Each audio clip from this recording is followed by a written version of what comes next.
네, 북한이 어제 하루 코로나19로 21명이 숨지고 17만 4,400여 명의 증상자가 발생했다, 이렇게 공식 밝혔습니다. 북한은 코로나19 확산에 따른 민심 동요를 차단하기 위해 안간힘을 쏟고 있지만 위기감은 증폭되고 있습니다. 취재기자 연결합니다. 조수연 기자. 네, 통일외교안보부입니다. 김정은 위원장이 건국 이래 대동란이다, 이런 표현까지 썼는데 북한의 코로나19 피해 규모가 지금 급증하고 있는 이런 상황이죠. 네, 그렇습니다. 조선중앙통신은 북한에서 어제 하루 동안 전국적으로 17만 4,400여 명의 발열 환자가 새로 발생했고 21명이 사망했다고 밝혔습니다. 국가비상방역사령부는 김정은 국무위원장이 주재한 정치국 협의회에서 이 같은 상황을 보고했는데요.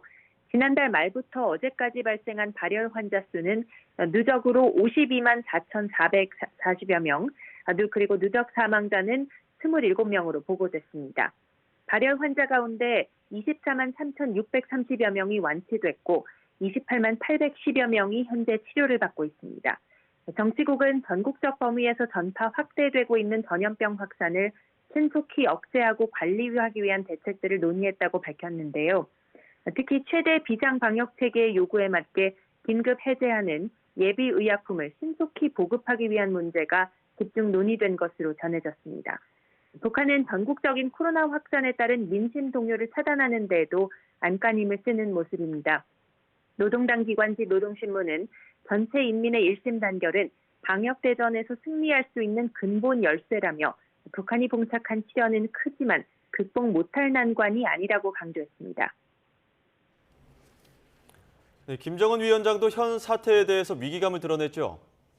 네, 김정은 위원장은 악성 전염병의 전파가 건국 이래 대동란이라고 할 수 있다고 말했습니다. 또 북한이 직면한 보건 위기는 방역 사업에서의 당 조직들의 무능과 무책임, 무역할에도 기인한다고 질책했습니다. 김 위원장은 그러면서도 강한 조직력과 통제력을 유지하고 방역 투쟁을 강화해 나간다면 위기를 극복할 수 있다고 말했는데요.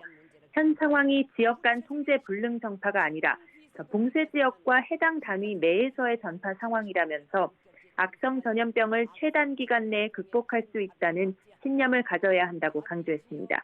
국제사회의 백신 지원 등 외부의 도움을 받기보다는 자력으로 코로나19에 대응할 수 있다는 뜻을 내비친 것으로 해석됩니다. 김 위원장은 또 다른 선진국들의 방역 정책과 성과 경험을 잘 연구하는 것도 중요하다면서 중국이 거둔 선진적인 방역 성과와 경험을 따라 배우라고 주문하기도 했습니다. 북한의 코로나 피해 규모가 연일 확산하면서 현재 준비 중인 것으로 알려진 7차 핵실험 등 군사 도발 움직임에도 영향이 있을지 관심이 쏠립니다.